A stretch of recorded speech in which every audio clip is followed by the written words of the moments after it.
количка и беше пред флагман на цялата битка, която беше изнесена в Австралия, точно срещу подземната въглищна газификация.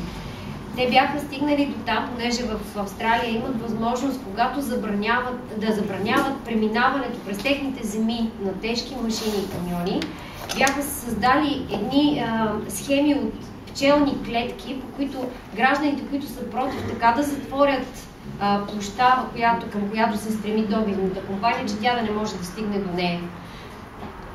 Тогава тази жена, благодарение на нея, ние имаме забрана за въглищния газ в нашия закон, в нашия мораториум тук, защото тя ни каза: вижте, при нас дойдоха и казаха първо шистов газ, след това се оказа, че става въпрос за газ от въглища, след това се оказа, че става въпрос за подземна въглищна газификация, след това се оказа всичко е едно.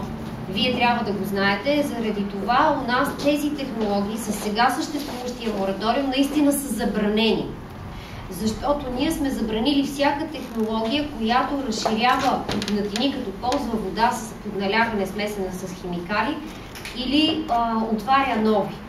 Обаче, подземната въглищна газификация, която е с запалването на въглищните пластове под земята, е толкова стара и низвергната технология, че въобще никой нормален геолог и изобщо специалист не е смятал, че това нещо може да възкръсне и да бъде ползвано към днешно време.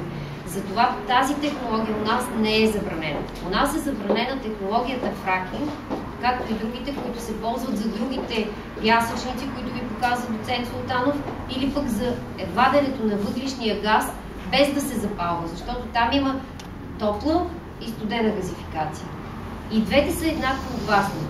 За момента в света не съществува безопасна технология за експлоатация на неконвенционални горива.